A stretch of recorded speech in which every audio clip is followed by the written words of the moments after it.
Oh, that's where my tips for my last gig were.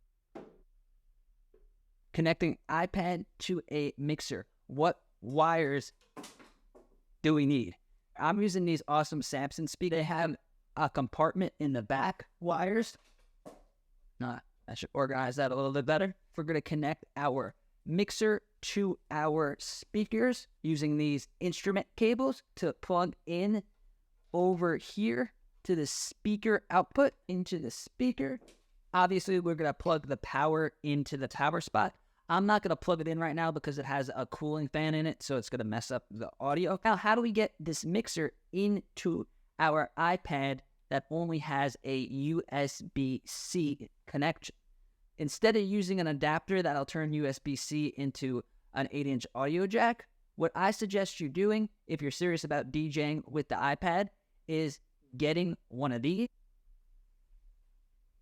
This is the Numark DJ2GO2 Touch, and this controller has a built-in audio interface, so you could plug in your main 8-inch cable here. We are going to take our 8-inch cable into the Numark DJ2GO2 Touch, and then we're plugging the cable, boom.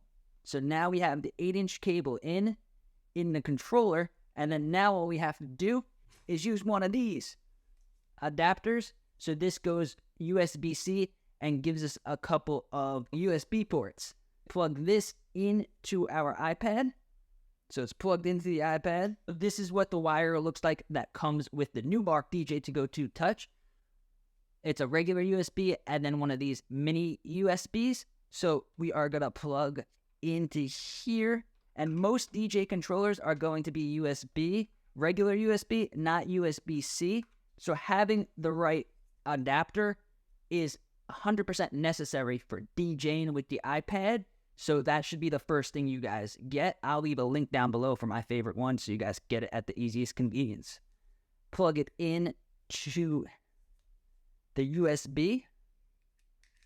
It is plugged in and the controller is now working. Now the controller is plugged into the iPad, and then the audio from the iPad is going into our Numark DJ2GO2 Touch, and then the cable from the Numark DJ2GO2 Touch is going right into our mixer. So now when you set up this mixer, what you're going to want to do is have the master volume, test your speakers with the room or wherever you plan on DJing, and make sure that the master try to get the master to be louder than you would want it to be, and then set the volume on that specific channel to the mixer higher than you would want it to be.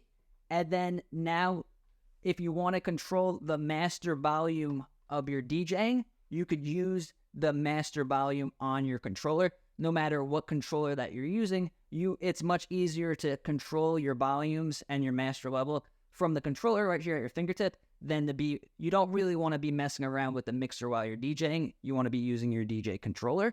So make sure that the master is high enough so that you could adjust it with your controller so that you don't have to fiddle around with the mixer. You don't really want to be messing with that unless you're going to be using a microphone. A lot of DJ controllers do not have a built-in mic port like this mini DJ controller, and even larger controllers like my favorite one,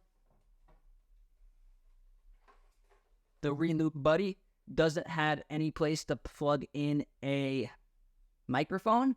By using this mixer, we could plug in a microphone for karaoke or making announcements, or if you're a really cool MC like me, then you could use it for that. To plug in the microphone to a separate channel right here. The microphone is plugged in. Really big tip is make sure that your master volume for the channel that the microphone is plugged into is all the way down before you turn it on, and then turn on your microphone and then set it to the level that you want it to be. Otherwise, you're going to hear a really annoying popping, annoying sound. And if you have the speakers turned up loud, it's going to sound terrible and hurt people's ears. So, and then adjust the microphone to a level that you'll be able to hear it over the master volume of the channel from your controller so that your audio is balanced with the audio.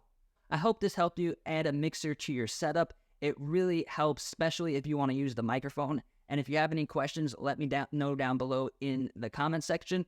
And if you found value in this video, subscribe to the channel and give this video a like.